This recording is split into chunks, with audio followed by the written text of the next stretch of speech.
A cop makes a U-turn, gets behind us, and pulls us over. The officer comes to my window and he says that he ran my plates and he got a notice in his system that somebody in this car is wanted and asks us both to step out. I go into my cell, close the door, which locks from the outside, and then it hits me. What the f is this? This is solitary confinement. Charged with what, you may ask? Trespassing, theft, and battery. Hold on. Trespassing? Sure. Theft and battery? I never stole anything, and I certainly never hit or even touched anyone. My mind was just blown. And if we don't complete or violate any of these terms, then we automatically go back before the judge and face the maximum punishment of 1 year in county jail. Now, I can't read minds, but I know that Tanner and Mike were thinking the exact same thing I was thinking in that moment. What the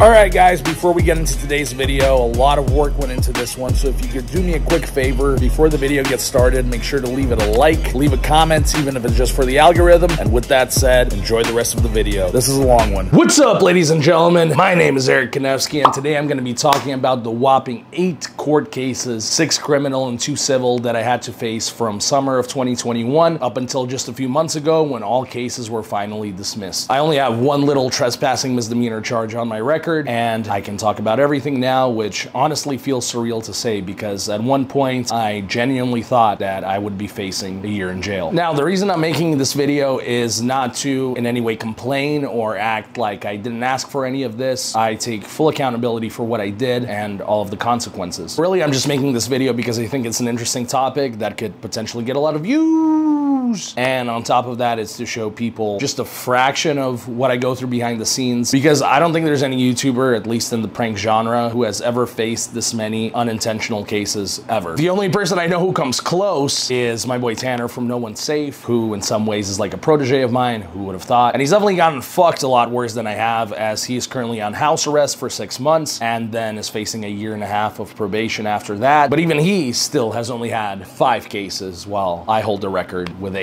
And another reason why I'm making this video is if anybody ever finds themselves in a similar situation in the future, they can kind of have some sort of idea at least of what to expect. Before I ever got arrested, I assumed that if I ever did, it would be no big deal, because all you ever hear about anybody else's case is that the case eventually gets dismissed. Vitaly gets arrested, case was dismissed. Nelk gets arrested, dismissed. Ross Creations arrested, case dismissed. And what I assume the case getting dismissed means is you get arrested, then you hire a lawyer, ask him to make it go away, then you go in front of a judge, he looks at the case and he's like, oh, this was just a prank. And then everybody just happily walks off into the sunset. Now that all of my cases are dismissed, I can promise you that if you're not super rich, it is never like that. You will go to hell and back first. With all that being said, this video is going to be a little bit all over the place because I'm going to be talking about everything in chronological order, how it actually happened, instead of case by case. So since at some point in the story, all of the cases get intertwined and I'm dealing with all of them simultaneously, there's going to be a lot of back and forth, so just bear with me. Hopefully it's not too hard to follow, but with all of that being said, I've got my 50 pages of notes right here that I wrote out so I don't miss any important details, and let's get right into it. The story starts in 2021 when we all know what happened. I lost everything and I was at the lowest point in my life, facing the biggest adversity that I had ever faced. I had to start everything basically from scratch, and you know, my first arrest came from doing a Jidion parody, and when he made his reaction to that parody, he basically looked down on it saying, man, I take things far sometimes, but this is too far. I'm one to talk,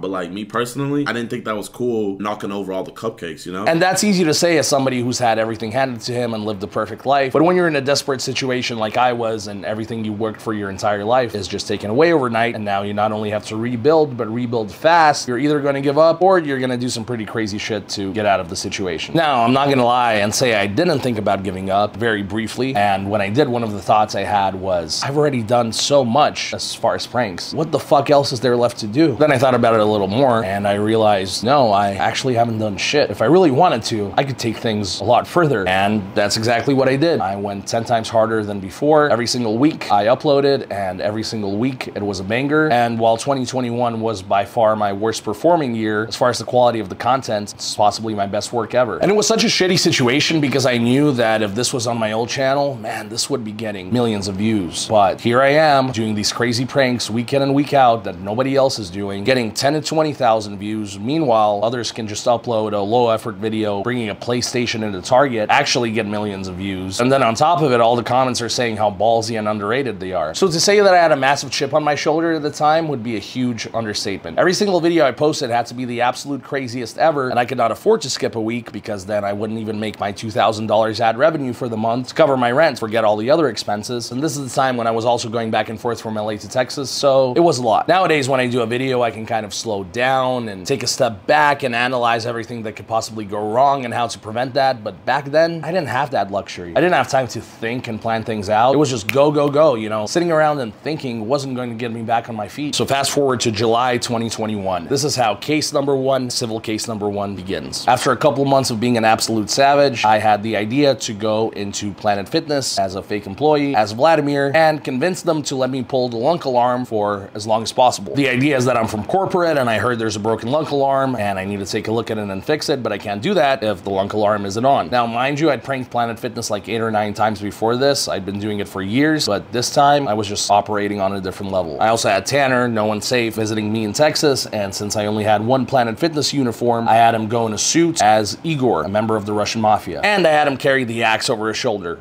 into Planet Fitness. But the axe wasn't even the issue. What I didn't know about lunk alarms is that after about 2 minutes of going off, they will overheat and literally set on fire. And if you rewatch the video, which is still up, at exactly the 2-minute mark, you can hear it just slowly start to die down and then fully turn off. And in the video, I'm in character improvising, telling the staff, see, I told you it was broken, but in my head, I'm thinking, fuck, this isn't good.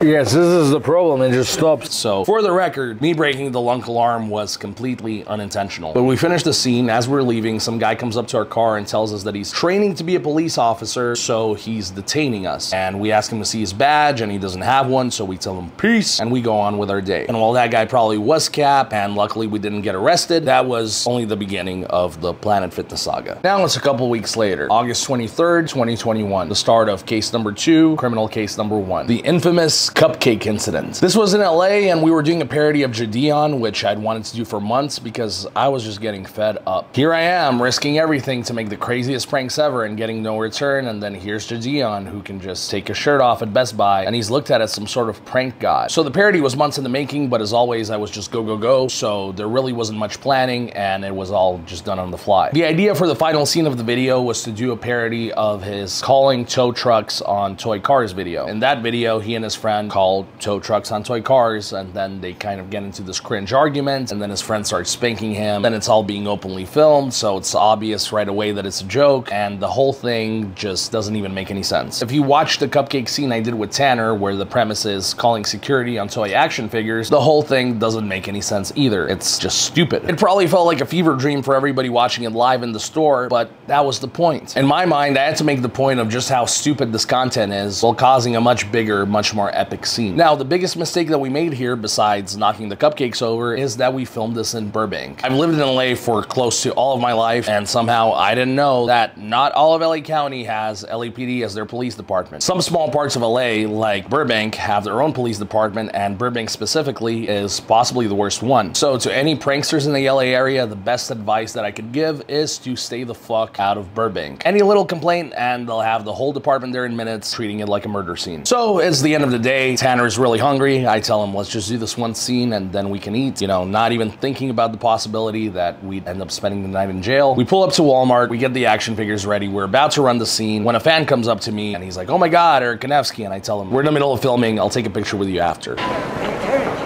Oh my gosh, I love your channel. Hey, we're about to film, bro. Don't interrupt, all right? I had no idea. I'll take a picture with you outside after, right? In my full video of the arrest, a lot of people seem to think that this fan was like some undercover or something who purposely stalled us to get us arrested, but just offering some context here, he came up to us before we did anything. He didn't know what was about to happen. We could have been actually shopping when he came up to us for all he knew. So we start the scene, calling security on toy action figures. I go up to the security guy and I tell him that there's this giant guy harassing me and I'm pointing to Tanner, but really I'm talking about about the action figure that Tanner is holding, and the whole time I'm trying to get the security guy to come with me, but he's just not budging. After like 10 minutes of going back and forth, he asked me if I want to call the cops, and I'm like, yes, please. Then he notices that I'm filming and tells me that he's going to call the cops on me, and I'm like, go ahead. You know LAPD will only be here in 2 hours anyway. And he's like, well, actually, it's Burbank PD. Police don't come in Los Angeles, you know that. It takes them like 2 hours. This is not Los Angeles, Burbank. It's a different story altogether. Mistake number one, I should have listened. Mistake number two, if I didn't ask him to call the cops, then maybe he wouldn't have until we actually started fighting, and then that possibly could have bought us a couple of minutes to dip. Who knows? Anyway, we do our scene, then we just casually walk out like all's good, you know, a normal day at work, and we're walking to my car. The fan from earlier respawns outside out of nowhere. Oh, here's the fan. And he starts asking me if it's true that I'm Jewish, and I tell him yes I am. So he starts going on a spiel and trying to convert me to Judaism. And I'm like, okay, great, now's really not the time though, cops are on their way. But no, apparently this was more important for me to hear at that moment. I don't know, maybe if I converted to Judaism, that would have saved me from the arrest. Look guys, anybody that's ever met me can tell you that I will go out of my way to make time for any of my fans. There's been so many instances where I go to a gym an hour before closing, and then I run into one of you guys and we end up talking until the gym shuts down, and then I have to end up going to work out at a different gym because I didn't get any workout in. And that's okay. I love meeting you guys. But please, if there's ever a situation like this, which hopefully there won't be again, for fuck's sake, have some common sense. Now again, I take full accountability too, because I could have realized that telling that fan to kick rocks and hurting his feelings would have probably been better than what was about to happen. But I didn't know what was about to happen, and I didn't realize where we were, and I didn't fully grasp the seriousness of the situation, and before we know it, the cops pull up to the store. We quickly get in our car, but then security blocks us in. The cops pull up behind us and tell us to step out of the car. I dealt with cops showing up a couple times before this during videos. Sometimes I'd even wait for them when they were called, but this time I just immediately got the feeling that it was not going to end well as soon as they pulled up. I immediately pull out my phone and quickly text my mom, hey, cops are here. It's not looking good, just so she'd be on standby. It's not like this was a surprise or anything, because at this point it was kind of like a running joke in my family. When am I gonna get arrested already? We all knew it was coming. And now here's something I really want to address. In the full video of the police footage, there are a lot of internet lawyers in the comments who probably watched Audit the Audit once or something who have to point out, ooh, you never talked to the police. It's because you talked to the police that you got arrested, blah, blah, blah. Yeah, that's what lawyers will tell you to do, because then when you get arrested or you get a ticket and you have to fight it in court, you have to hire them. If you're picked up on some serious charge, sure, that's good advice. But if you get pulled over for going a couple miles over the speed limit, or you just knocked cupcakes over at Walmart, your goal at that moment isn't to fight it later in court. Your goal is to avoid getting that charge in the first place. So yeah, when the cop asked me how much I bench, I said 4 plates. It's not that big of a deal. I'm aware that he's not actually trying to be my friend, but if you're polite, your chance of getting the charge when it's something pretty petty goes down, whereas if you're gonna be the guy that knows your rights, your chance goes up. Okay, now with that out of the way, yeah, the police started interrogating us, and if you watch the full arrest video, they were inside treating this like some crazy murder scene. Because I talked to the police, we came to the understanding that I was willing to pay for any damage I caused, and ultimately it was just up to Walmart if they still wanted to press charges. The cops, after a long interrogation, were fine with letting us go, as long as Walmart did. The security guard there was fine with letting us go, but of course there had to be that one dickhead manager who hates his life who was adamant about pressing charges. As a matter of fact, he was disappointed when he found out that we could get out on bail, so I guess he was expecting us to just serve a life sentence over the cupcakes. So we got arrested, all of us, including our camera guy Mike, because apparently he was aiding and abetting. That's one thing I learned from my experience that I wasn't aware of before. If you get arrested for a prank, your camera guy is coming with you. Almost guaranteed. We get to jail, and the jail experience here actually wasn't terrible. They put all of us in the same cell with maybe about 10 bunk beds in it, so there was room for about 20 people, but there was only one other guy there, and he was sleeping the whole time. There was also a phone in our cell, so I was literally calling my mom like every 30 minutes, getting updates on what's going on, and all in all, we were out in about 7 hours, and the whole time we were just together, joking around, so it really wasn't that bad. The only bad part was when we realized what the charge was, and we knew it was going to be vandalism, but it turned out to be felony vandalism, because in California, anything over $400 of damage is a felony, and they were really reaching with what they considered to be damage, and thus the bail for each of us was $20,000, so $60,000 total. Luckily, I had a bail bondsman family friend who cut all of us a deal and bailed us out for $1,500 instead of the standard $2,000, but still, none of us even had $1,500 at the time. Our parents all paid for us, and we had to pay them back. I also have to note that I had just gotten a brand new camera, the one I'm using right now, for $3,500, which again, I did not have at the time. Pretty much any purchase I was making at the time was using credit, and just because the lieutenant wanted to be a dick, he took the camera into evidence. Eventually, our lawyer gave us the evidence that they were going to use. Nothing from the camera was on there. For almost a year after this, I either had to borrow other people's cameras or buy and return cheaper cameras, and that's how I filmed as a YouTuber who'd been doing this for a decade. So now I just got arrested. I'm without a camera. And the worst thing of all in my mind at the time, I did not even have any footage of what had happened. All that felt like it was for nothing. So I text the fan who had managed to get my number out of me, and I asked him, hey, did you at least get any footage of the cops arresting us? Because literally while it was happening, we just saw him driving around in circles around us the whole time, watching. And he texts back, no, I'm so sorry. I already felt so terrible. I couldn't bear to watch you suffer. Like, dude, what? You already caused enough suffering. The least you could have fucking done is pulled out your phone and gotten some footage for us so we could have, you know, at least gotten something out of it. Now, back to the arrest. I can definitely see why it happened. I can see why it was justified. But the only part that doesn't really sit well with me is that this happened in 2021. And if you recall, just a year prior, there were a lot of very peaceful protests. And to my knowledge, they didn't get any felony vandalism charges. Probably because they were so peaceful, you know? But that's that. Now the arrest happened. We had a court date coming up in about 4 months, and we needed a lawyer. I needed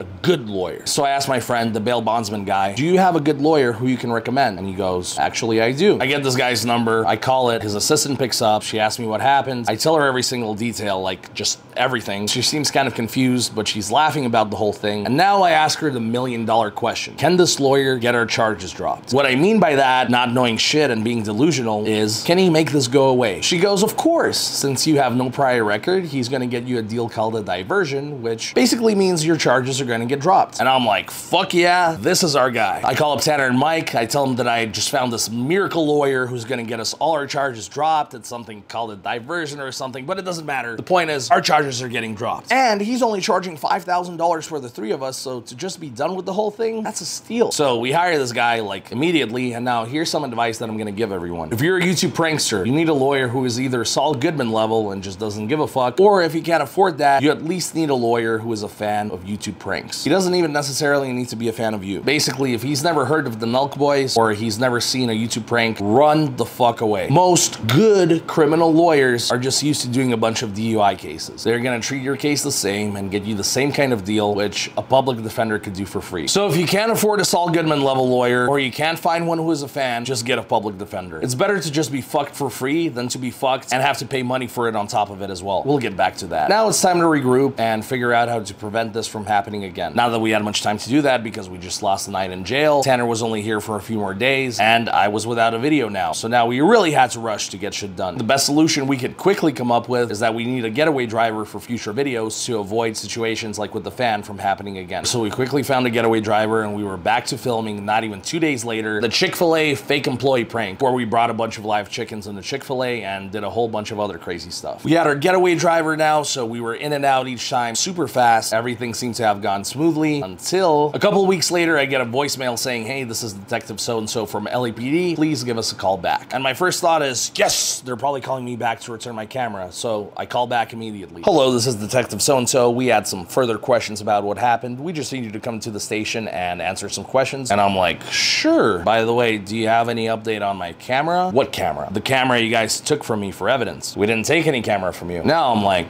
wait a minute. I'm sorry, if you don't mind me asking, which incident are you calling about? The one that took place at Chick-fil-A on August 25th. Well, fuck me. And then I realized this is LAPD, not Burbank PD. How could I be such a fucking idiot? I tell them that sure, I don't know when I can come in for questioning because I'm currently in Texas. I hang up, and now I'm like, well, fuck. I guess having a getaway driver isn't gonna solve everything. And now I possibly have another case already? Well, luckily, I did not.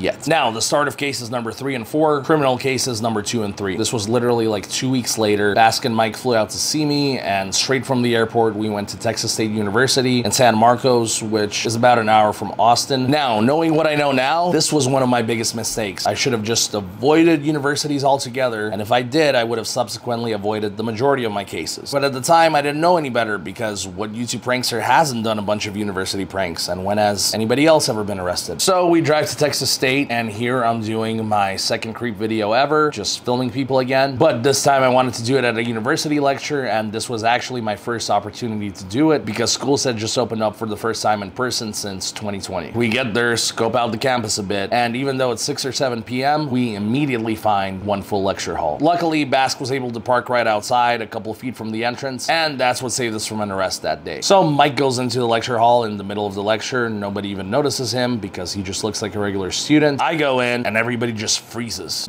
hear a pin drop in there. If you haven't seen the video yet, I recommend you do, but long story short, everybody just sprints out of there. I kind of take my time walking back to the car because I know I'm getting a banger scene and I'm still getting reactions filming people as I'm walking. But then as soon as I do, I just start yelling at Bask, fucking go right now, haul ass, just get the fuck out of here. He's like, what about Mike? I'm like, don't worry about that right now. You'll come back for him. Nobody even knows he's there, but everybody's fucking looking for me, so just go. And sure enough, cops were literally pulling in just as we were pulling out. I put my seat all the way back. Bask drove me a couple miles away to some gas station. I went inside the bathroom and changed, and then I very anxiously waited for him to go pick up Mike and come back for me, hoping that nobody there would recognize me. He gets Mike, all's good, banger scene. We're basically celebrating. The next day we went to the Dallas area and we filmed at a whole bunch of universities there, including UT Arlington, which that scene is also in the video. And then we went to UT Dallas where we got a very mid outdoor scene. I didn't even put in the video because nothing happened, honestly. Nobody even reacted. So we pull around the block there and then pull over because we didn't think anything of it. But then a couple minutes later, there's the police pulling up to us. This is in the video too, by the way. The first cop who comes up to us has that Burbank PD vibe, like we just committed a murder, and we're like, oh no. But then another cop who's pretty cool pulls up and he basically just trespasses us from the campus and sends us on our way. Keep in mind, this was at UT Dallas where we basically did nothing. They got our information, but they did not know at the time about all the other scenes we had done prior. Fast forward 3 months later, early December. Bask is in Texas again, and we're filming each other's videos. This is the last day he's here, so the plan was to film his Glendale Gary video, and then I had one more scene left for my Dare video, so I was already dressed as Vladimir, ready to go after we finished his video. We decided to go to UT Austin to film Glendale Gary, and we were there for a couple hours, and everything was going good. Eventually, we make our way to the library. We're on like the 5th floor. Bask is running a scene. I'm like hidden behind a bookshelf filming, and all of a sudden cops come up to him, and I can't hear, but I can see by there and by his facial expressions that it looks pretty serious. So I'm like, fuck, do I film this and risk getting arrested too, or do I dip? I already have one ongoing case, so it probably won't look good if I have another. Oh, and they'll probably steal my camera again. So fuck that, I'm getting the fuck out of here. And then this next part is like something straight out of a movie. Bask is facing me and the cops are facing him, so they have their backs turned towards me, and they're literally asking him, where's your friend? The one with the face tattoos. Something along those lines. And Bask is like, well, I'm not a snitch. I'm not gonna tell you. Meanwhile, I'm walking right behind them. They're literally like WWE referees, just completely distracted, you know, because their back is turned. Nothing could possibly be going on behind their back. So I get into the elevator, I go down, and I start walking towards my car. And just as I get into like this little alleyway, I see the security guard drive past me and say something on a radio. Then, right as I'm almost out of the alleyway, a cop car pulls up and this cop walks out. He's like, hi, how's it going? Just super casually. And I'm like, good, how are you? And in my head, I'm like, oh, thank God, I'm good. Then he says, face the wall and put your hands behind your back. Fuck. I think it's worth pointing out that this officer was by himself with no partner, about 5 feet tall. I'm not even kidding you, and he looked very young. If Vladimir was actually real and I was actually any sort of real threat, I don't think sending that guy, of all people, was the smartest move. So he cuffs me, and he's actually being very polite. He sets my borrowed camera down to the ground and says he doesn't want to damage it because he knows it's probably very expensive. I ask him, am I under arrest? He says, no, you're being detained while we see if you have any warrants. Then apparently it comes up that I had 2 warrants, one from Hays County, one from Tarrant County. He asked me if I've ever been to any of those places, and I tell him no, I've actually never heard of either of those in my life. So you weren't at Texas State University or UT Arlington?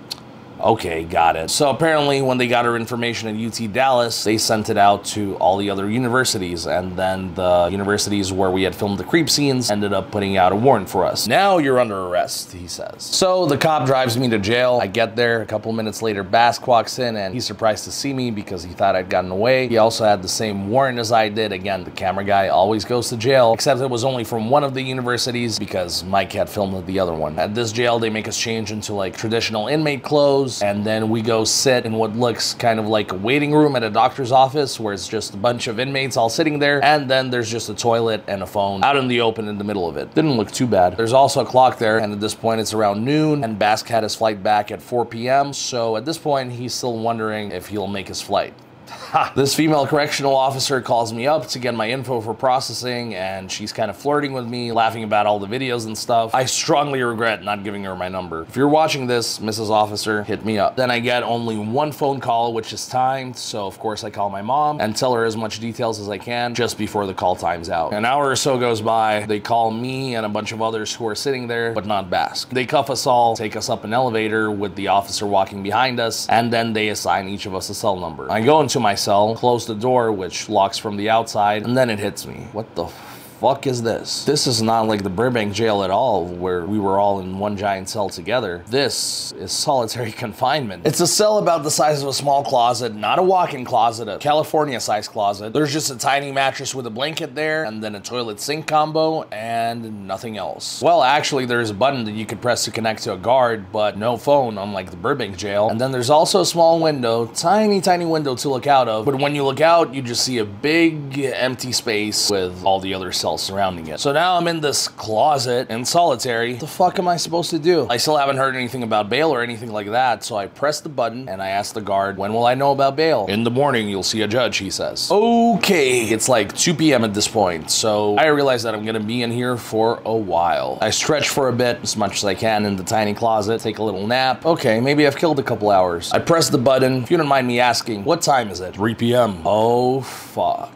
So you get the idea. It feels like an eternity because I'm just there by myself, staring at the walls, not knowing what to do, not knowing what time it is. It's fucked. And it's very hard to hear through those doors, but every once in a while I'd hear some very muffled banging with someone yelling, let me out, let me out. And I'm just like, I feel you. I know me personally that banging my head against the wall won't change anything, but I feel you, brother. Eventually, every couple hours, a guard would come peek into the windows, if I had to guess, to make sure nobody's hurting themselves. Then he'd walk around to all the cells and throw a paper bag of food inside. Literally, he'd just open the door, throw the bag of food in my face without saying a word, and then lock it back up. Same meal every time. It was like 2 slices of bologna, 2 slices of cheese, 2 slices of bread, and this like peach fruit cup. But that amazing meal was probably the highlight of my time in solitary because eating that food at least gave me something to do besides stare at the wall. It kept feeling like time was passing, but every time I'd press that button and ask, what time is it? Only like an hour max had passed. So now it's like 8 p.m. I look outside my window, and in the window directly across from me, I see Bask looking back. Somehow, out of all the cells there were a lot, we got put in the ones directly across from each other, and as soon as we saw each other, we both immediately just get a huge smile on our face, because at that point, just seeing Bask's face was some sort of entertainment, stimulation, whatever. And I see that he's trying to show me something with his hands, and I just keep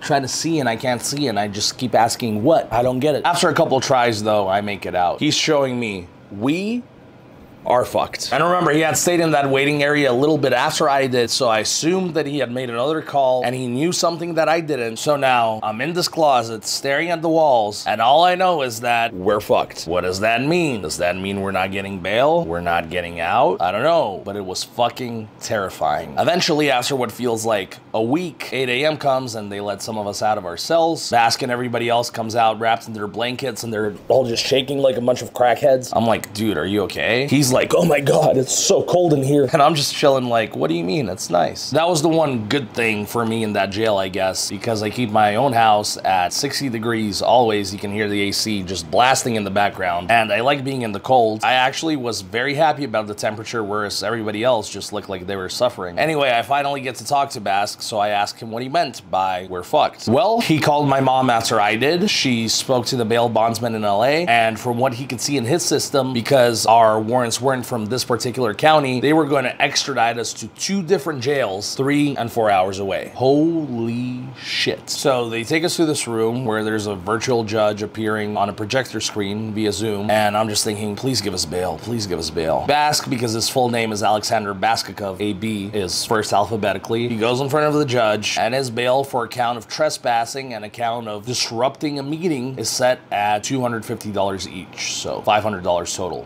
Whew. A couple other people go. All of their charges seem way more heinous than the ones we have. Then it's finally my turn. Since I have 2 of each of those charges, my bail is set at $1,000. Okay, so that's not that bad. But now we have like 10 minutes to make a call. There's a clerk or whoever that person is there. I go up to her and ask her if they can go into my wallet that they took, take out my debit card, and if I can make bail that way. No, somebody has to come in with a cashier's check. That's the only way. So I call my mom and time's running out. It's like 6 a.m. LA time, and thankfully she's up. I don't think she slept that night. And time's running out. I quickly have to explain to her before they stuff us back into our cells how to do this. I tell her, Zelle my roommate $1,500 because that's the only person I know in Texas. Have her go to the bank and get 2 cashier's checks, one for me, one for Bask. Have her drive to the jail. Make sure you're on the phone with her the whole time to make sure she doesn't mess anything up and does everything in a timely manner. My mom is like asking all these questions. I'm like, please, just do what I say. And now the guards tell me time's up and I have to go back to my cell. Now I'm back in my cell, hoping that everything's been understood, that things get done the right way, because now I can't make another phone call, and if my message didn't get across, then I guess I'm just stuck here forever. So now again, this brutal process restarts of just staring at the walls and occasionally pressing the button and calling the guards and asking what time it is. At the very least, I'm glad they weren't dicks and actually answered each time. But a couple hours go by, I think it was at like noon, when a guard finally comes to my door with papers, and I think I'm getting out. I get all excited, but no, I'm just signing a bunch of papers to confirm that bail's been paid.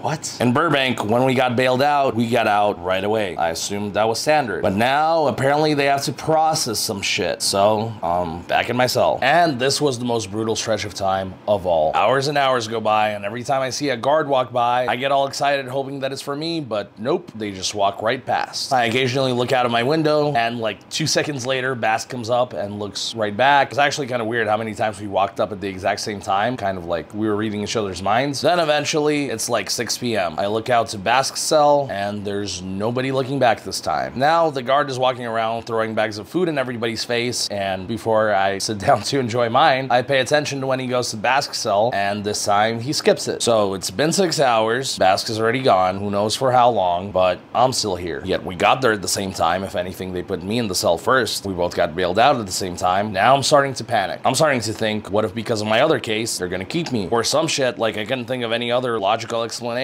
why I'm still there. And again, can't make a phone call, so I just don't know. I'm just stuck here with my thoughts, staring at the wall. Finally, at like 10 p.m., they come let me out, so it took these assholes 10 hours from when bail was already paid to process whatever they had to process, and I'm still in cuffs with the guard walking behind me, and when we get in the elevator, I'm told to face away from him. Like, what is the point of this? I'm already getting out. Seems kind of excessive. I don't know. Bask was just sitting there the whole time waiting for me. I found out that the reason he got out first is because he had 2 charges and I had 4. Duh. But I still don't get why it took them an extra 5 hours to process that. By the way, what's the first thing we do when we get out? Film outros for both of our videos outside the jail. So I just spent 30 hours in jail. It's nothing too bad compared to a Russian prisoner. We finally get home. I'd never been so happy to be home in my life. And then I find out from my roommate that while I was in jail, a process server had come to our house trying to serve me a lawsuit because I'm getting sued. When it rains, it pours, I guess. So now I'm trying to think, who in Texas could be trying to sue me? Because the majority of my pranks have been done in LA, so there's not many options. After narrowing it down, I pretty much knew it was Planet Fitness, and then after a couple of weeks of playing hide and seek with the process server, he eventually got permission from the court to just leave the lawsuit at my door and confirmed it was Planet Fitness. You get 2 weeks to respond to the lawsuit, and by that time it was around Christmas, so every law office I called wasn't there. It's the holidays, blah, blah, blah. So I went to the court myself and responded with this very professional response, and the judge took it. Planet Fitness actually tried to argue that this wasn't a valid response, and they filed a motion to just automatically win the lawsuit because of it, but the judge pretty firmly ruled that no, it was in fact a very valid response. What they were suing me for is the broken lunk alarm, understandable, but then also for a hazmat fee, because apparently the hazmat team had to come in there a whole 2 weeks after we filmed, and this part I thought was really reaching. Then apparently I had caused some employee to have emotional trauma and she needed therapy. There was also a whole lot of other nonsense in there, like for example, they referred to Tanner as Igor, even though I shouted him and his channel out in the video, but they still thought that Igor was a real person. If this lawsuit wasn't directed towards me, I think it would actually be a pretty entertaining read. From this point on, it became kind of a cat and mouse game, because every time a court date would be set, I would completely coincidentally also have a criminal court the same day, which just shows you how many court hearings I had to sit through in total. And because criminal cases take priority over civil, they had to keep rescheduling. Then for one of the dates, their lawyer actually had something else going on, so it kept getting delayed for over a year, and I didn't actually have to deal with this until all the way in January of this year. Back to case number 2, the cupcakes. The preliminary hearing was coming up, so our lawyer said that he was going to take a look at all the evidence and then set up a Zoom call with us. Before the Zoom call, we get a group text from his assistant saying something along the lines of, "I just saw the footage. What were you guys thinking doing this? Did you not think you were going to get arrested?" And I'm like, okay, wait a second. Remember, I'd already told her everything that happened on the phone, down to every little detail. She acted like it was no big deal. There's not a single thing in there that she saw that she was not already aware about. So before you took our money, funny, you were laughing about it, but now that you have it, you're gonna lecture me? And since when are you a psychologist? Do you ask all your clients, all your DUIs, your real criminals, what they were thinking too? Or is this just the absolute worst crime that you've ever witnessed? We got the same vibe from our lawyer too, leading up to the Zoom call, because every interaction that we had with him, he basically talked down to us like we're the scum of the earth and we're just taking up his precious time. So when we get on the call, first thing Tanner asks him, super annoyed at this point, are you on our side or not? And the lawyer's like, what? Yes, of course I am. And then just goes back to low-key talking down to us. He sees me on camera and he's like, oh, thank God you don't actually have face tattoos.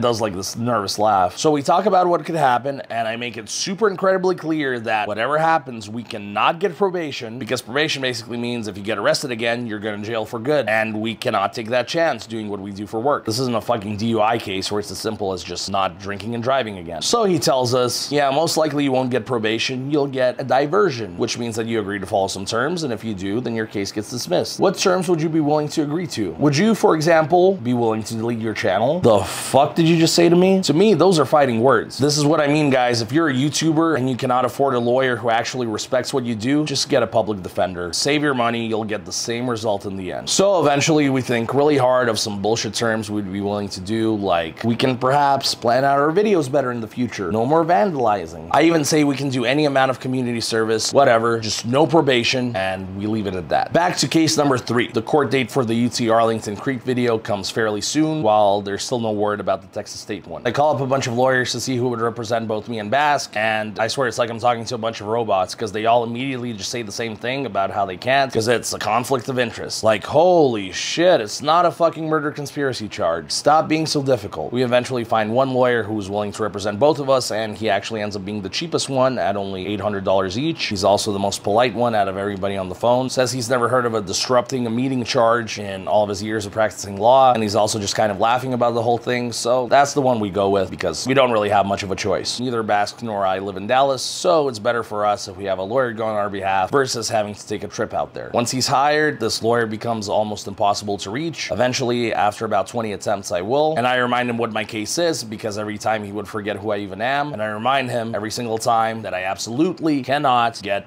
probation. Finally, after a couple of hearings where he appears on our behalf, we come in for the final one. This is my first time going to court for a criminal case, so of course I'm nervous. I picture that it'll be like a trial in a movie. What if I get locked up? All these thoughts are going through my head. Bask and I get to court in our suits while there's like 30 other people in the courtroom just dressed casually in their hoodies and sweatpants. When we were going into the elevator, it seemed like people were being extra respectful to us. Like, I legitimately think they assumed we were lawyers ourselves because we were the only ones in suits. Now eventually our lawyer comes and finds us, and he tells us that he has 2 deals from the prosecutor that we could take. Both of them include dropping the disrupting a meeting charge, so this is for the trespassing charge only. Deal 1 is time served. I'm like, what do you mean time served? I have to serve more time in jail? No, the 1 day we already served in jail would count as the punishment, but then the misdemeanor would go on our record. Deal 2 is 9 months of probation, but at the end of it, both charges are completely dropped. Seems like a no-brainer to me. I'm taking the 1 day served and forgetting about this. Fuck probation. With what we do for work and the constant police interaction, probation is just too much of a risk. Meanwhile, Bask chooses the probation because he'd rather have a clean record. I personally think he's nuts, but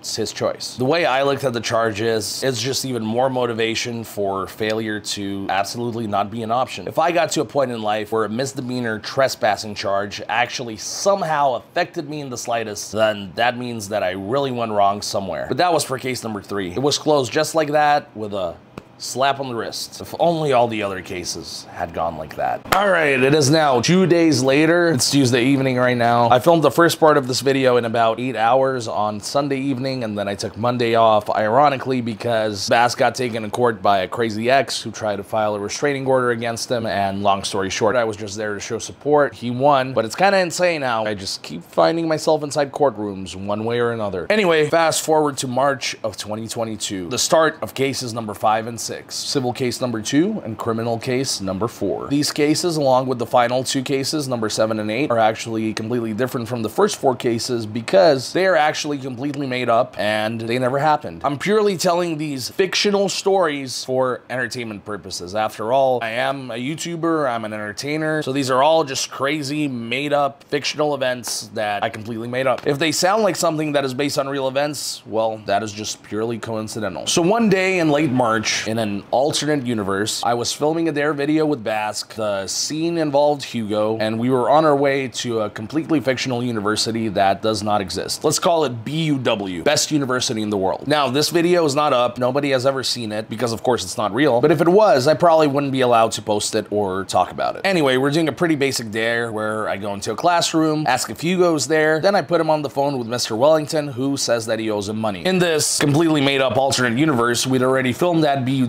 twice, and both times the students didn't even really react, so I thought it would be another one of those scenes where it's not so much about the reaction, but more so the fact that we're just doing it. The first time we filmed at BUW, it was a Squid Game parody for Bask's channel, which is very obviously not a real scenario. The second time was a spoiled rich kid scene for one of my creepy cuck videos, which was all just a bunch of inside jokes, and I don't know why, but I, honest to God, did not think that anybody would take this seriously either. By the way, real quick, just want to throw this out there. If it does seem like this might be based on real events, which again, I can assure you it is not, please don't try to speculate the real place that this would resemble, because I will block every single comment that does. There's a reason I'm not talking about real events and I'm telling a fictional story instead. Anyway, back to the story. As we're going there, Bask is a little hesitant and he doesn't know if he wants to film at a university again after what happened in Texas, and I'm like, bro, that was in Texas. How many times have we filmed in California universities, this one specifically, and we've been alright. It'll be fine. We're good. Then, right before I go into the classroom, literally seconds before, I get on the phone with John, tell him the plan, and the last thing he says to me is, good luck, buddy. Please don't get arrested, alright? Motherfucker jinxed it. So I go into the lecture hall, I ask if Hugo Boss is there. Hugo says, yeah, that's me. I put him on the phone with Mr. Wellington, and then immediately, within seconds, everybody just starts hauling ass out of there. I'm trying to stay in character, but in my head, I'm like, oh no. After the creep video experience in Texas, I know what's coming next. And in the creep video, it took everybody a couple minutes to clear out, whereas here, most of the class literally just hauled ass within seconds. And if you remember, when we filmed the creep video, we were parked right outside. Here, we had a bit of a walk of shame back to my car, and I just knew what's coming. Hugo and I walked back to the car. I don't know why we didn't split up, because he could have very easily just blended in with all the students, but we make it back to the car, to my surprise, and then I see what looks like a security car pull up. I turn to Hugo and I'm like, do you see that? Then before I could even finish my sentence, I hear, freeze, do not turn around, put your hands in the air. A bunch of shit like that, so I put my hands up, of course. I follow all the instructions. This wasn't security, this was actually the campus police department. I tell Hugo, start filming, and I didn't realize this, but they literally thought Hugo was a student I had kidnapped up until that point. As soon as he started filming, they realized he's with me, and they tell him, put your phone down, get on the ground too. And I never actually got to see this because my back was turned the whole time, but according to Hugo, and according to the news, I had multiple guns drawn and pointed at me the whole entire time. At one point, they told me to cross my hands behind my head, get on my knees with my legs crossed, and then with my hands still crossed behind my head, lay flat on the ground. Now, I didn't really know how they expected me to do that, so I put my hands down, kind of like a push-up position, laid down, and then put them back behind my head. But as soon as I let them off my head, they shouted, hey, hands behind your head! So I guess I'm lucky I didn't get shot. Then I hear one of the cops say, he's just a dumbass YouTuber. Okay, so you know what I am. You know I'm no real threat. That's probably why you're acting so hard, like you're saving somebody's day. Then once I'm on the ground with my hands behind my head, I have like 3 dudes sprint towards me, jump on top of me with their knees, and aggressively start patting me down everywhere. Then I see them tiptoe towards my briefcase, open it, and then jump back like a bomb is about to go off. So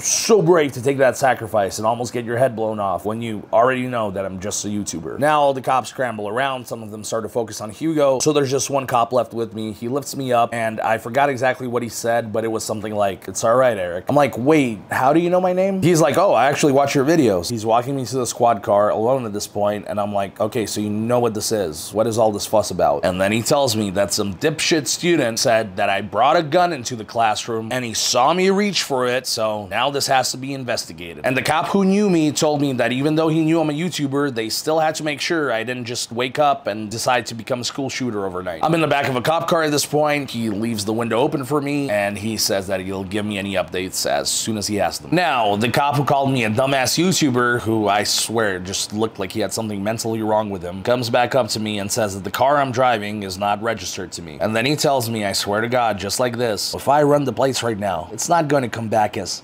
stolen, is it? He deadass gives me like this Joker ear-to-ear grin.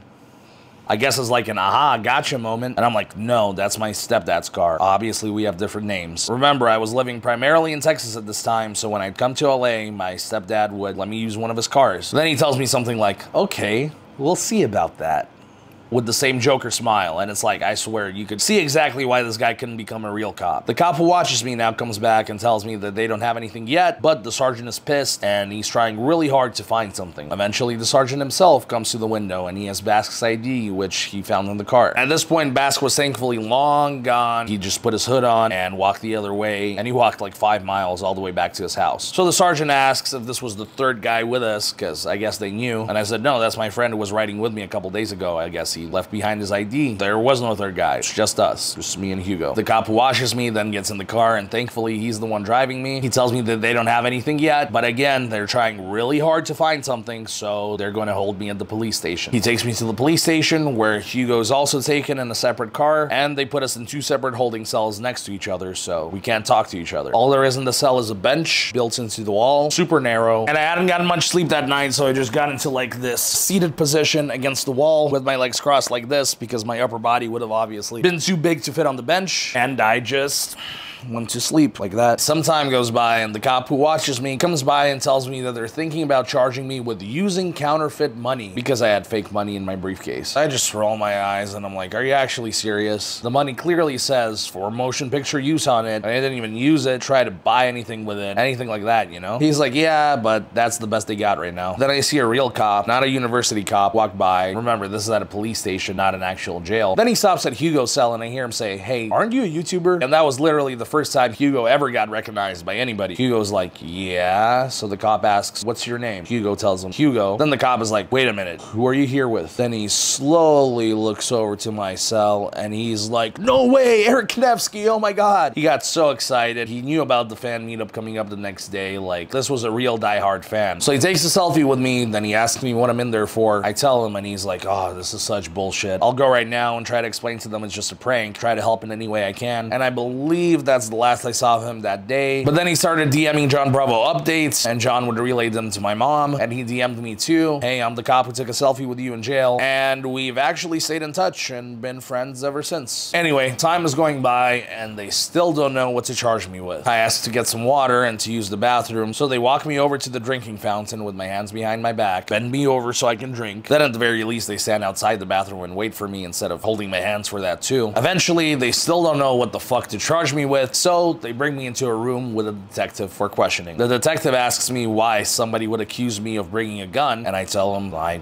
honestly don't know. I didn't have a gun. There was no mention of a gun. There was nothing resembling a gun. I really don't know. And his response is, well, you have a tattoo of a gun on your head. Fucking Sherlock Holmes over here. He goes on to ask me a bunch of basic questions, but the one that really stood out to me was there a reason why you chose to target this class specifically? And I'm like, I didn't target anybody. I just walked into the first big lecture hall I saw, just like every other prank ever. And then he's like, okay, got it. But after that, I became really curious. Why would he ask me that? After that, they took Hugo in for questioning. I don't know what they told them, but it must have been the truth because our stories aligned. And they then decided to let Hugo off scot-free. Well, I got a notice to appear in court in July with the official charge being disrupting lectures with a repeated pattern. That's ultimately what they came up with. There was no bail for this, and the university cop who watches me gave me a ride to Hugo's car, which was parked on the street because my stepdad's car had actually been impounded. Now, my honest thoughts on this whole arrest. The only crime that I believe was committed is being a big, scary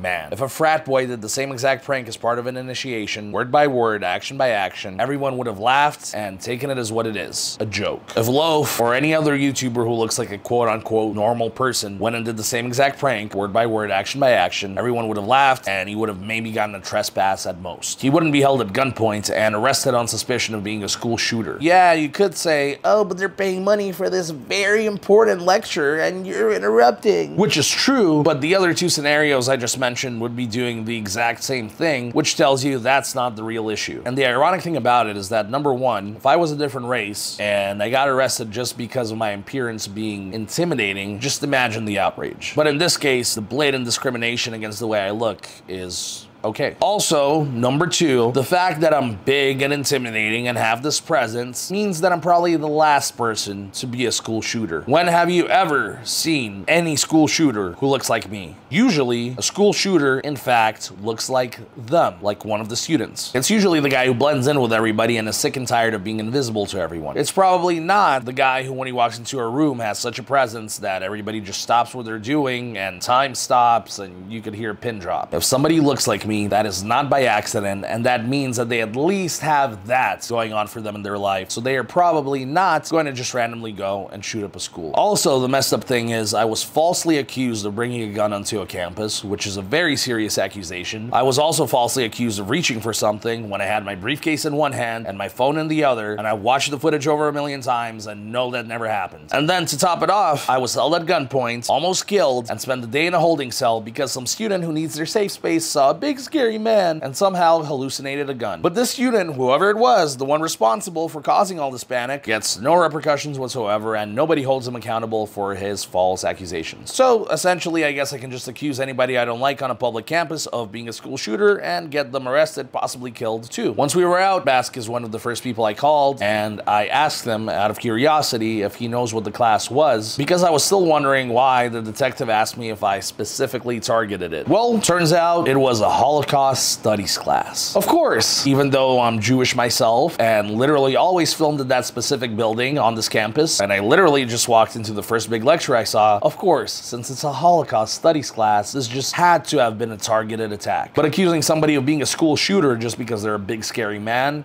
nah, that's not prejudice at all. Anyway, it is what it is. I have a fan meetup the next day with a great turnout that reminds me why I do what I do. I celebrate my birthday, and I go back to Texas in an overall good state of mind. A couple days pass, and Hugo tells me that he got served a lawsuit. I asked him to send it to me, and holy shit. The way they wrote this out was like it was some sort of massacre, and they, of course, claimed that I had targeted the Holocaust studies class, and everyone was terrified because when I said Hugo Boss, they thought I was referring to the fashion brand, which apparently had designed uniforms for Nazis. Now, I'm no history expert, so I didn't know this. How many of you guys knew this? Honestly.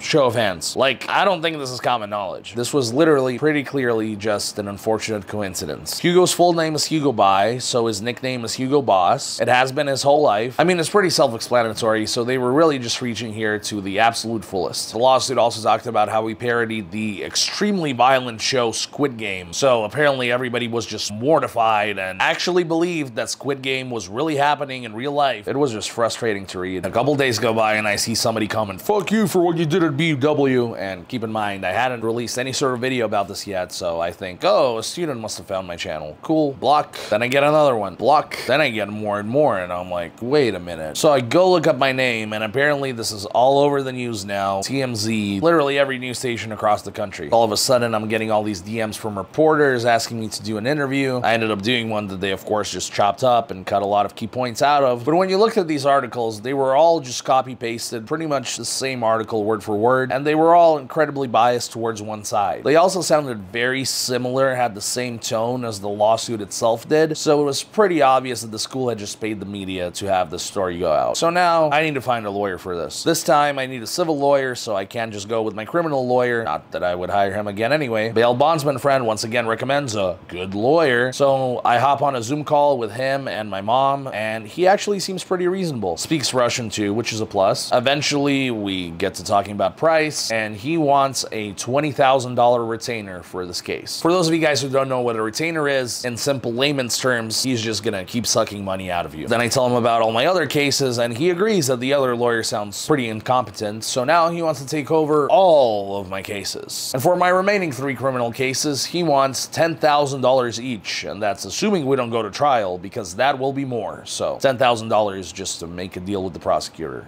So $50,000 up front just to get started working with this guy. Inevitably, it'll be a lot more, but if we don't hire him, then there's a good possibility I will be spending some time in jail. So now my mom is crying after hearing that. I make a video about the whole thing and start a fundraiser type of thing, and I actually raised $2,000 in just a couple hours, but then the whole thing gets completely shut down because of some issue with the bank. Fuck me. So I make a new fundraiser, but by the time I upload a new video, this isn't a hot topic anymore, nobody cares anymore, and nobody's donating to the new one. Obviously, at this time, I don't have $50,000. I don't even have $5,000. At this point, this was in April of last year, I'm still making nothing, except also all my credit cards are maxed out now, and it wouldn't be until July, 3 months later, that I started making any respectable amount of money again. But then I think more about it, and I think, fuck this guy. Let me see what the other options are. And coincidentally, I just got an email from a fan who told me that his lawyer is also a big fan of me, and he's great, and he's interested in helping out, and I should contact him. I get in contact with the fan lawyer, and this guy was a godsend. This was the first lawyer who actually talked to me like a human being, not like somebody just inconveniencing him, and he was genuinely a fan, so he said he'd hit up the school's lawyer and see what they want and try to settle. I asked him what that would cost, and he said nothing. He was just willing to help out for free, and to this day, I am extremely grateful for that. Back to case number 2, the cupcakes. The lawyer for this case kept pushing it back further and further, and in hindsight, thank fucking God he did, because had all these arrests happened after our probation had started, this story would go a lot differently. One of the things I was the luckiest with all these cases is that if the timing had been just a little bit different, things would not have turned out as great as they did. Anyway, a court date is coming up, so I feel like I need to let him know about this new case I caught. I call him, and I'm telling him all about it, and he's listening to me, and then he tells me that he's known all along because he watches the news. Who the fuck watches the news? I ask him if there's still any way to avoid probation, and he tells me, ha, I think we both know the answer to that. So he goes to court on our behalf, and good news. The judge has no idea about the BUW case. No mention of it, so no probation. We're getting that diversion. Case is getting dropped. Fuck yeah. Let's go. Maybe this guy isn't so bad after all. Basically, it's diversion for a year. All we have to do is not get arrested again, complete 5 days of community labor, and pay Walmart $914 in restitution for the cupcakes that were apparently made of gold, and then we're good. Oh, but what if we do get arrested again? Oh, then the case just reopens, and we're basically just back to where we are now. Nothing to lose. Okay, fair enough. And the judge wants us to come in person next week so that we fully understand how lucky we are getting this deal.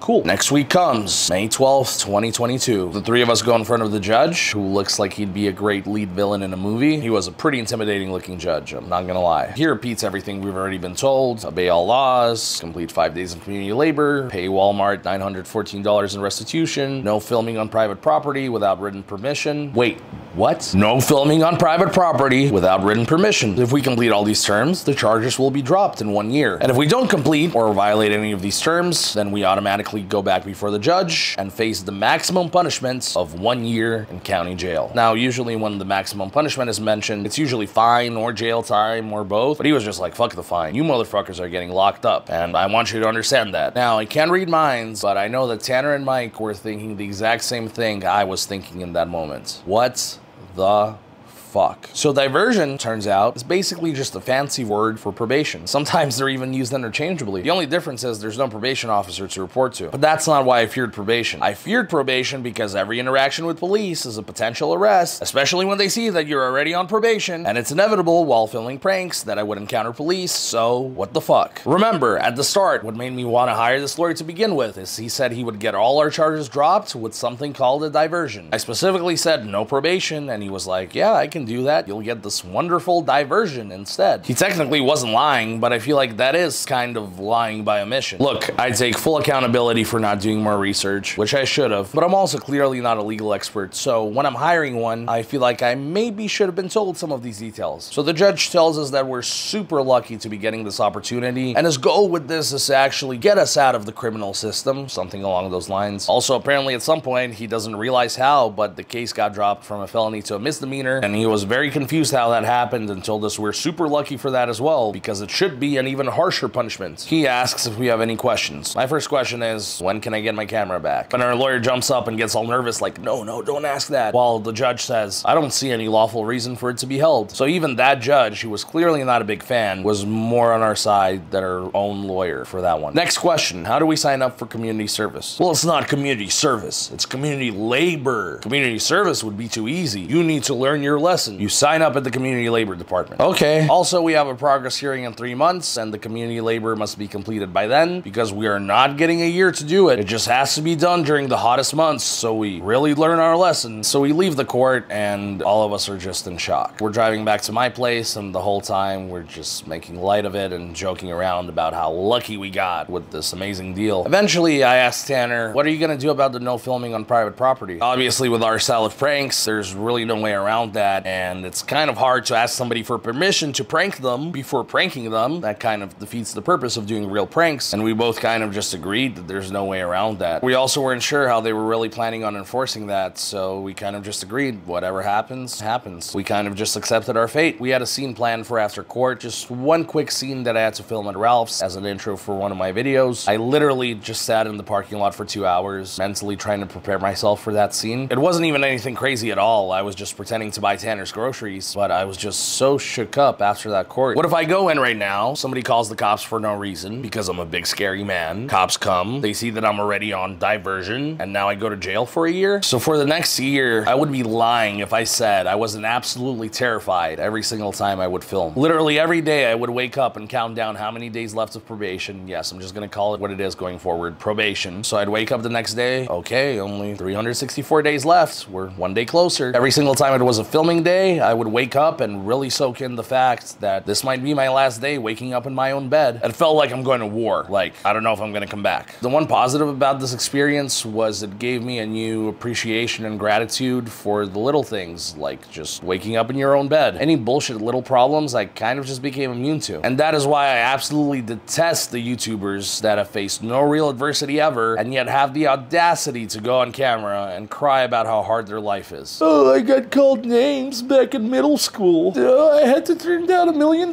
deal today and I'm losing sight of who I am. You motherfuckers, you have millions of subs all due to dumb luck and you know it, making millions of dollars, live the most privileged life. Meanwhile, here I am, lost everything, don't know if I'll get to go home at the end of the day, still with a fucking smile on my face. Now, the downside to being on probation, it took all the fun completely out of filming. I had to be super careful with every action, every little thing, and I had to completely change the way I did things. After analyzing it and giving some thought to where I went wrong, I came up with some guidelines to avoid making the same mistakes. All of my cases either stemmed from being a big scary man on a university or because I vandalized / broke something. So obviously, no vandalism ever again, lesson learned. No filming at universities ever again. Unfortunately, there's no place for big scary man on a university campus. No filming in Burbank or similar areas. Don't stay anywhere for too long. Obviously, do not ever wait for police. And other than that, just tone it down. Don't do anything super crazy. And unless I was gonna stop filming pranks altogether, which was not an option, what more could I really do? I also decided to cut down the frequency of uploads from once per week to once every 2 weeks because when I'm doing everything completely by myself, once a week was just not sustainable. The lack of thinking things through and just the constant go, go, go is what got me fucked before. And at the end of the day, 50% less filming meant 50% less risk of getting arrested. That's the way I looked at it. We had one really scary false alarm one day with Tanner when he was visiting in Texas and we were driving from Austin to Houston to film with Alex. I'm driving the speed limit, doing everything by the book because at this point I didn't even want to risk getting pulled over. And what do you know? A cop makes a U-turn, gets behind us, and pulls us over. I have absolutely not a single clue why I could possibly be getting pulled over because again, I'm driving like a grandpa. I can't even enjoy driving anymore. So the officer comes to my window and he says that he ran my plates and he got a notice in his system that somebody in this car is wanted. So he asks for both of our IDs and asks us both to step out. Tanner and I step out and we're just both looking at each other in disbelief. Like, man, we just can't catch a break. Keep in mind, this was literally just a couple weeks after we were sentenced to the probation. And I'm thinking, is it me? Is it him? Is it both of us? It's my car, so it's definitely at least me. I guess this is it. I look at the officer and I ask, I'm sorry, did you say wanted? Again, I just cannot believe it. And he's like, yep, that's what I said. Now I'm just stumped, trying to think what I could possibly have a warrant for because I haven't even filmed anything recently in Texas. I asked the cop, do you know what this is for? And he says, I don't know. That's what I'm trying to pull up. At this point, another cop pulls up and he just stands there with his arms crossed, mad dogging us the whole time, not saying a word. I'm already thinking this is between Austin and Houston, so this is some little bumfuck nowhere town with a population of 30. I can just picture what the jail is gonna be like. Remember in winter when we were locked up and the jail was freezing and everybody else was suffering? Well, now it's midsummer, 110 degrees outside, so I'm literally about to be sent to hell. Then I tell the cop, kind of just thinking out loud, you know, I had warrants back in December, but I've already gotten them taken care of. Could those still possibly possibly be showing up in your system? Well, turns out that's exactly what it was. It was for those old warrants from back then, and the cop told us we're free to go, and I just started laughing out loud, hysterically, because I was so relieved. Meanwhile, the guy who was mad dogging us was still mad dogging the whole time. He didn't find it amusing. Probably pissed he didn't get to make an arrest. We drive off and we're both so relieved. We both genuinely thought we were about to go to jail, even though we had no idea what for. Then 5 minutes later, we get pulled over again. I'm like, oh boy, it's gonna take a while to get to Houston if this keeps happening. Well, this time it was just a speed trap, and we told this cop what had just happened, and he laughed about it, gave us a warning, and then I really drove like a grandpa all the way to Houston. Now, this time it's getting closer to our deadline of getting the community labor done. Tanner wants to do his at home in Florida, in the Florida heat, which is insanity. I know I'm not doing mine in Austin where it's 110 degrees. I'm doing it in LA. Mike wants to do it together, and we decide to get it done sooner than later, again, because it's only getting hotter. This is July now, and August is only gonna get worse. So we go register. We have to pay for the privilege of doing community labor, of course. Keep in mind, anything that's court ordered, whether it's a program or community service / labor, you always have to pay money to the court for it on top of it. Funny how that works. We ended up signing up to this place called Hollywood Beautification Team, where I found out recently Vitaly had also done his hours, and apparently a bunch of other celebrities, such as Paris Hilton, also did hours at one point as well. Going in, we expected it to be like that one scene in Better Call Saul, where there's a supervisor like Chester yelling at you the whole time, and we're there surrounded by a bunch of real criminals, when in reality, it was just a bunch of regular people who were there because they got a DUI. We were probably the only non-DUI people there, and everybody loved our story. One guy there was a fan, and we quickly became like celebrities of our own among the people there. Now, every day we got there, the first thing they did was take our temperature. Everybody's temperature there ranged from about 89 to 91. So either we were all dying of hypothermia, or the thermometer was rigged because they didn't actually care what anybody's real temperature is. Then they would put everybody into groups to do different things, and every day they would split Mike and I up, which I'm pretty positive was intentional, just to be dicks. But in a way, I'm kind of glad they did, because my goal every day, since we were in groups, was to ensure everybody else did as much work as possible, while I did as little work as possible. Being a bodybuilder, where I need to preserve my energy for what actually matters, my training, and having worked 4 years at a restaurant, I had great experience doing this. For example, the first day we were sweeping, which means my goal was to look like I'm sweeping. Eventually, one of the guys tells me that I'm sweeping wrong. I'm like, you're right, I probably am. I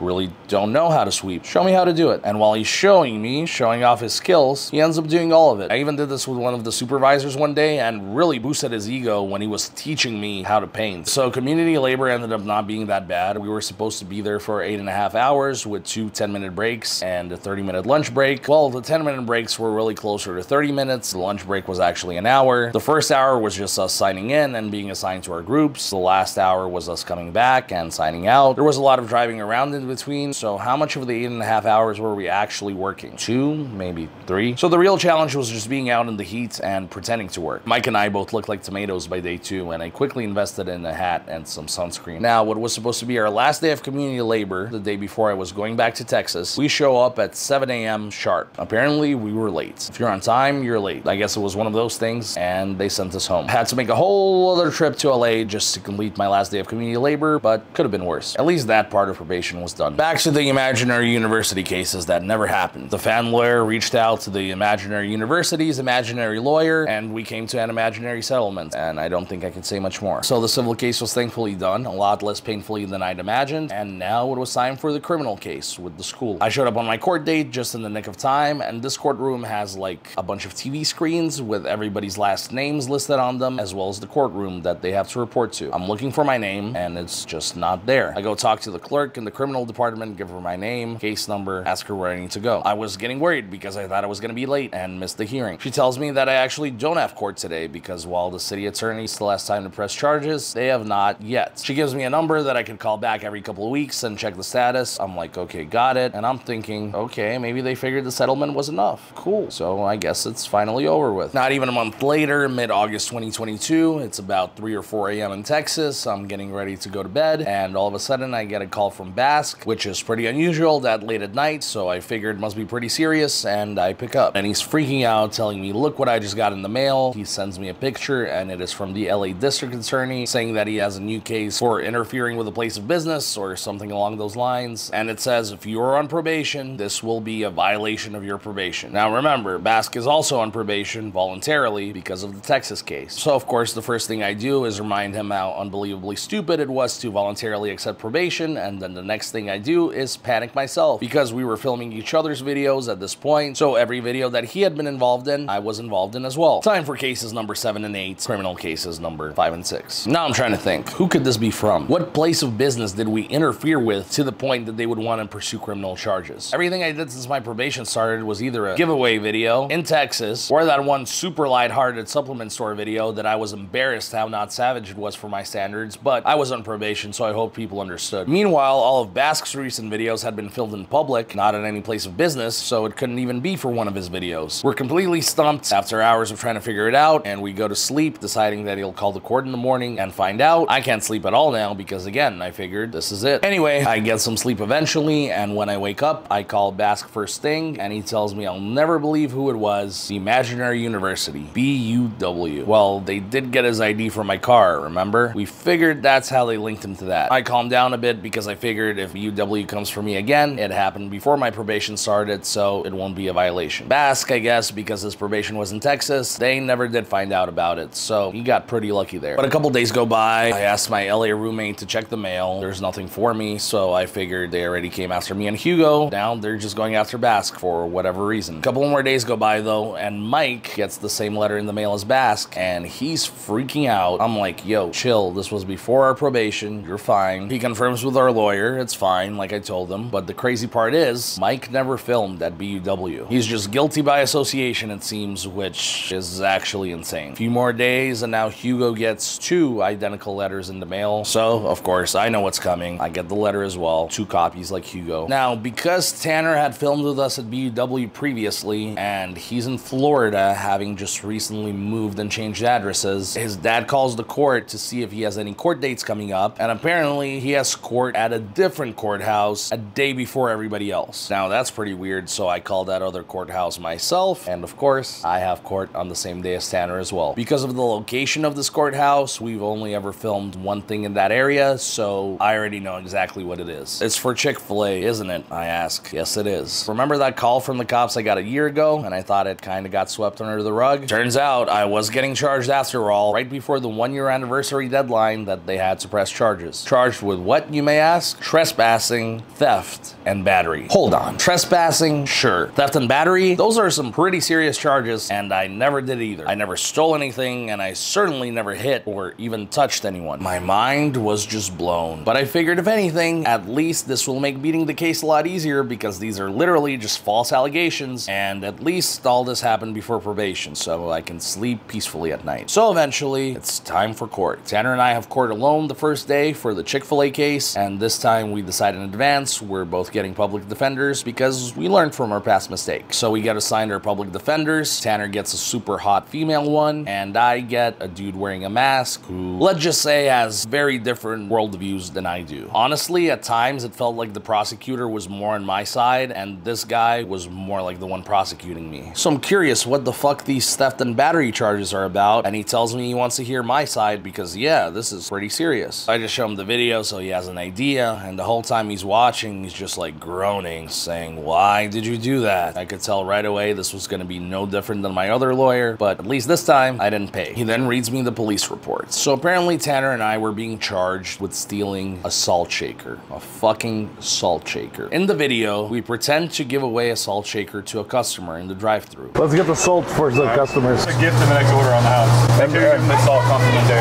Okay? Make sure you say my pleasure. However, right after that, we were like, haha, just kidding, and put it right back. I cut that part out to appear more savage in the video, but I guess I fucked myself there. Surely though, even though my raw footage was long gone, they must have security camera footage or something as evidence besides my edited video. Now the battery part. Apparently the Arnold Schwarzenegger Jr. guy from the video, I could tell it was him based on the description. Arnold Schwarzenegger Jr., you can go outside. When I was walking out, apparently I very aggressively used my chest to hit his chest, so I guess I shoulder checked him, which I 100,000,000% didn't do. I've never gotten physical with anybody while filming a video, ever, and if I did, I would certainly remember it. I was really trying to give them some benefit of the doubt though, and thinking back to it. Maybe because it was so crowded behind the counter and there were so many people surrounding us, maybe I just slightly brushed past them as I was walking out, but it certainly was not intentional or aggressive. It was not a shoulder check. By that logic, anytime I'm walking through a crowded area, I'm committing a bunch of batteries. But again, that's if this even happened. As far as I remember, I did not make any contact with him at all. Again, y'all do not have masks. I'm going to ask y'all once again. That's cool. Does this happen every time? This has never happened before. So I asked this public defender if at least those charges can get dropped and blah, blah, blah, some bullshit reason because of the trespassing. No. So because one of the charges is debatably true, I get 2 other charges with it that are completely made up. However, one interesting thing I did find out is that apparently the university had pressured Chick-fil-A to press these charges. So this just goes back full circle to the whole stay away from universities rule, because had the university thing not happened, I would have been fine with Chick-fil-A as well. That's what I was told. Next day, we have court with all 5 of us for the university stuff, and I wish that this court could have been recorded. It was a complete shit show. It starts out with just 4 of us. Nobody's really taking this seriously. We're just sitting there joking around. Finally, Hugo shows up in a t-shirt and jeans, and he sees all of us sitting together, yet for some reason he sits in the police section. So they freak out and tell him to move. Then he sits in the area that's clearly marked for attorneys. So they tell him, no, not there either. And I'm like, oh, this is actually our lawyer. And then one of the prosecutors there turns around, not our prosecutor, thankfully, and he's like, hey, this is a courtroom. We all got assigned public defenders, and they were some very interesting characters, to say the least. Hugo got the best one by far. He got a guy that looks like Professor Dumbledore from Harry Potter, not your stereotypical looking lawyer. Mike, who had never even been at the university and apparently was only there because they actually mistook him for Basque's camera guy, got a very verbose lawyer who talked like, according to my calculations. It was pretty unnecessary, especially for this case. Like, dude, just talk normally. Basque and Tanner got the same public defender because they were there for 2 separate instances. They both got a lady wearing a mask who told them to keep their distance. And I actually got a female public defender who seemed like the most normal and understanding one out of everybody. When they called us all up for the preliminary hearing, it was such a shit show. Hugo's lawyer randomly yells out, my client has 2 cases. Then all the lawyers start arguing amongst each other. They're all talking over each other, so you can't even hear what anybody's saying. The judge is confused about what the case even is. Meanwhile, all of us are just trying not to laugh out loud because the whole situation is just so ridiculous. And yeah, I just wish this had been filmed. Now, the only downside to having a public defender is that you have to show up to every court hearing versus when you have a hired lawyer, usually they show up on your behalf. So as entertaining as the first court was, it started to get old very quick when we all had to keep coming back for all these court dates where for a while nothing was happening while they were trying to figure out what to do, especially because none of us even lived there besides Basque. Hugo lived an hour away, Mike lived about 2 hours south in San Diego, I lived in Texas at the time, and Tanner, of course, lived in Florida. So Tanner and I had to keep flying back for a while. Eventually, they combined the Chick-fil-A and the university cases for me and Tanner, so it was all just treated like one big case, yet we still had to keep going to both courts every single time for whatever reason. Of course, the first thing that was brought up was the dreaded diversion, and at first, I had PTSD just from hearing that word, so I was like, no, absolutely no diversions. It honestly seems like diversion is just the go-to cop-out plea deal for most lawyers in California, but then I thought about it, and there's just over 6 months left for the Burbank diversion. So if this one was 6 months, and they ran concurrently,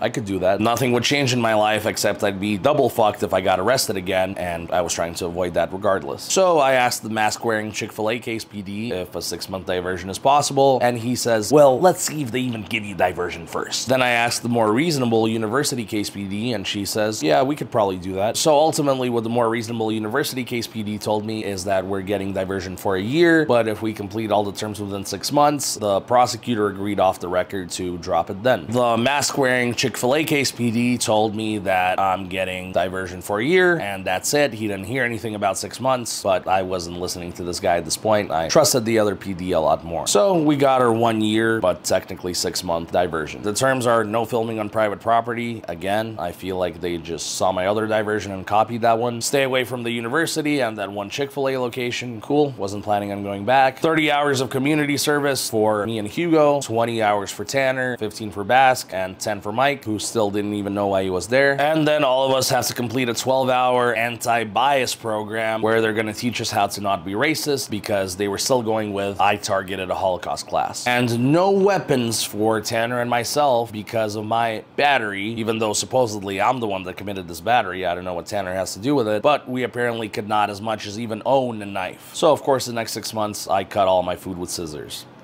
Back to case number 4, the creep at Texas State. Remember that one? After nearly a year, finally my first preliminary hearing was coming up in October. I wanted to get a public defender once again, but in Texas, they had a whole bunch of terms needed to qualify for one, so I ended up just hiring the cheapest lawyer I could find. Paid him $525, and believe it or not, he ended up doing probably the best job out of all my criminal lawyers. And just like the other Texas lawyer, he also said that he'd never seen a disturbing a meeting charge before in his entire career. Like with the other Texas case, I initially wanted to just get time served and forget about it, but he got me an even better deal. I forgot what exactly he argued, but he actually made an effort to argue to the prosecutor that the whole thing was bullshit. And long story short, the disrupting a meeting charge was dropped once again, and the trespassing charge was dropped from a Class B to a Class C misdemeanor, which in Texas, there are tiers to misdemeanors, and the Class C is equivalent to a traffic violation. He then got me a 3-month diversion type of thing, where basically if I end up in trouble again, which I won't because this would run concurrently to my other 2 diversions and I can't fuck around with those, I am found guilty and have essentially a traffic violation on my record. Big deal. If I stay out of trouble, everything gets dropped altogether. So it ended up being dropped, obviously. I also had to do either 40 hours of community service or donate $400 to a local food bank. Of course, I just donated the $400 and forgot about it. Slap on the wrist like last time. So it's pretty interesting that in Texas, although the arrest and the jail experience was pretty brutal, when it came to the court hearings, they didn't seem to think it's that big of a deal. It seems like they're more worried about prosecuting real crimes, not big scary man filming a video on a campus open to the public. Now, all the way back to case number 1. Finally, after over a year of it being put off, it was time for the Planet Fitness lawsuit. At this point, I had realized that they're only suing me for $5,000. It's a small claims case, so not a huge deal. I asked my fan lawyer, who had helped with the university case, if he could represent me for this case, and unfortunately he couldn't because he's not licensed in Texas. I explored some other options, called up some local civil lawyers, and the first thing I would make sure to emphasize is that it's a small claims case because I know how these crooks operate, so as soon as they heard that, pretty much nobody wanted to take it. One guy I called, I was explaining to him what had happened, and he goes, "So basically you harassed the business and now you're getting sued for it." I just said, "Have a good day," and hung up the phone. I learned my lesson about having somebody with that attitude representing me. Eventually, I thought about it. I'm getting sued for $5,000. If I lose, I have to pay $5,000. If I hire a lawyer, it'll probably cost around $5,000. The same amount either way. That's if they win. If they lose, then I have to pay both the Crook and Planet Fitness $10,000 total. So fuck it, I'm just gonna represent myself. Nobody knows the case better than I do anyway. And the worst thing that could happen is I'm down $5,000, which I would be anyway if I hired a lawyer, so really, I have nothing to lose. And ultimately, having that mentality gave me a lot of confidence going into this case, because if I was getting sued for $100,000, I might have been a little nervous, but going into this hearing, I just did not give a fuck. So the day of the hearing is just me, their lawyer, who looks super young, the judge, and one of their witnesses there. The girl who was traumatized wasn't there, which was good, but interesting because she'd previously left me comments saying she's gonna see me in court and make sure I end up in prison. Then I look at her Twitter, and she's making posts the same day about how she's looking for a sugar daddy, you know, not seeming too traumatized on there. Now, the witness they did have was the guy from the video who, in the first scene, he kept stopping me and Tanner from setting off the lunk alarm, and he took our axe away, and he kicked us out, and he was a fucking badass in the video. I'm fixed. I'm work. Y'all need to go now. We're working. No, get out now. Can you give us the full bag to Igor? No. Get out. Out! But now, when they call him to testify, I can't even tell if this is the same person because he's sitting there just shaking, almost crying. In July 2021, That man came into my gym? That's how he's talking, acting like he's facing his uncle who molested him as a kid or some shit. And I'm almost trying not to laugh. I'm thinking, there's no way this guy's being serious. They must have told him to act like this, but he was being way too excessive and extra with it. So it's cross-examination, and their lawyer asks him a bunch of questions, most of them very pointless and irrelevant, and I catch some very blatant lies. And then it's my turn to cross-examine him, and I absolutely just destroyed him, calling him out on a lot of the bullshit, and he had no good responses. Now it's time for their lawyer to cross-examine me, and part of his evidence is a fake news article that the university had published about me. So he asks me, Mr. Kanevskiy, how would you describe your videos? I said I'd describe them as humorous. But these students that this article talks about, they weren't laughing at your joke, were they? I said I don't see the relevance to this case. I have a separate court date for that. And now the judge chimes in and he's like, yeah, let's just stick to discussing this case. And now their lawyer is getting heated, literally starting to shake. He just has to get his answer. But the students weren't laughing, were they? And I'm like, no, I don't think so. People have different senses of humor. Eventually, the verdict came down to they were asking for the cost of the broken lunk alarm, which was about $300, fair, plus an extra $5,000 in damages. Well, the judge ruled that $500 in damages is enough. So it wasn't a complete home run win, but I definitely call it a win because I saved money on a lawyer who ultimately would have charged me way more than what I ended up paying, and I argued the case pretty damn successfully. To be honest, I probably could have done a better job defending Planet Fitness than their lawyer did. Like, I couldn't believe all the important details he didn't bring up and all the trivial and unnecessary stuff he did. Of course, I wasn't going to point that out, but if there's one thing that I regret about all this, it is that I probably would have been allowed to film had I asked for permission in advance, but I didn't think to because never in a million years did I think it would go the way it did. Would have absolutely been a banger video. Anyway, the Planet Fitness lawyer and I leave at the same time. We both get in the elevator together and we're just making small talk, and before I get out, I'm like, be honest, did you think my videos were funny? And he's like,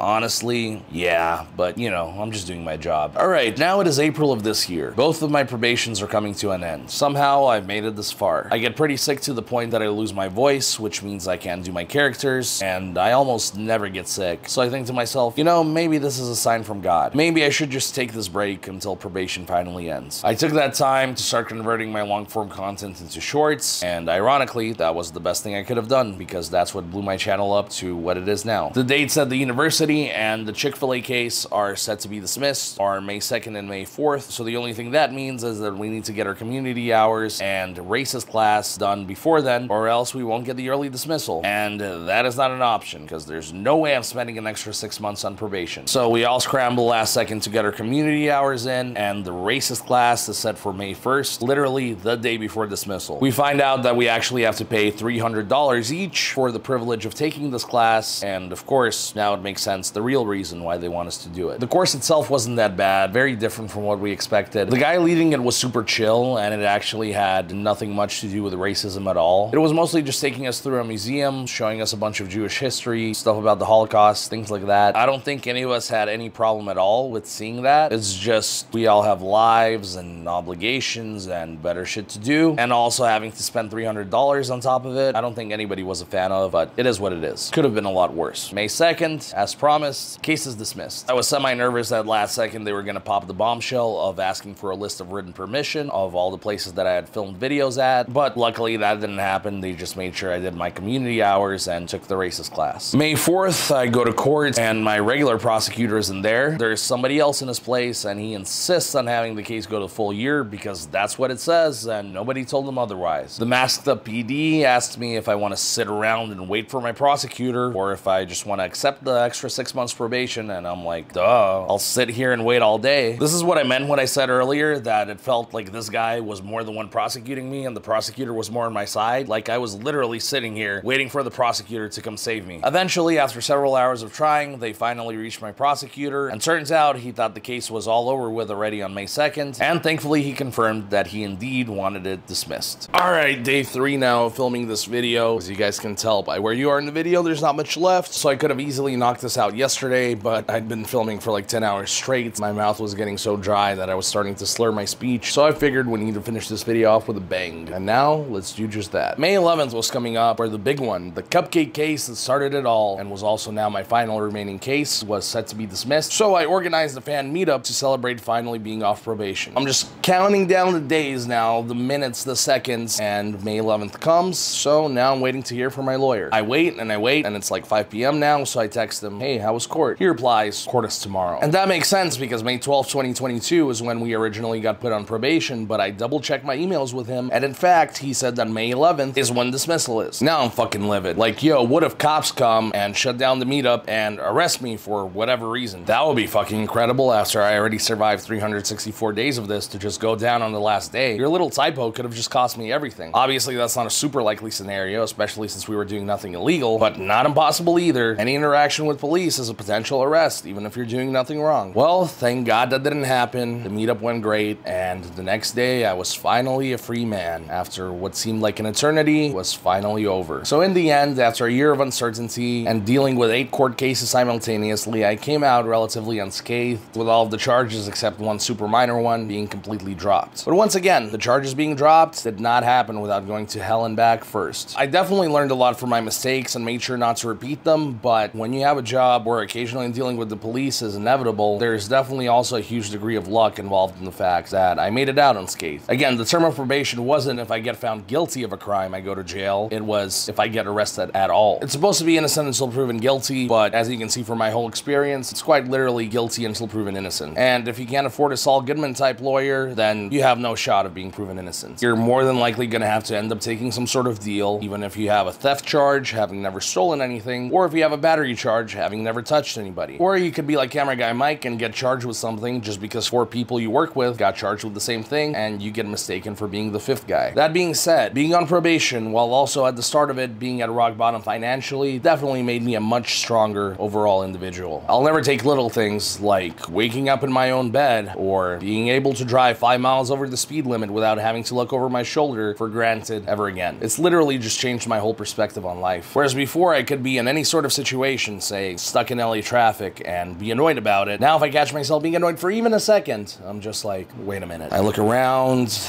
It's a beautiful day. I get to sit in traffic when I could have been sitting in jail for a year. Filming isn't going well, I'm not getting the reactions I want. Before, it would be the end of the world. Now, big deal. I'll redo it tomorrow. At least I didn't get arrested. Anyway, I hope you guys enjoyed all these stories, including the ones about the university, which once again I want to emphasize were completely fictional. And if you did, you know what to do. Make sure to like this video, subscribe to the channel. It's time to make some real bangers once again, now that I'm a free man, while also staying out of trouble, having learned from my past mistakes. And until next time, I'm out.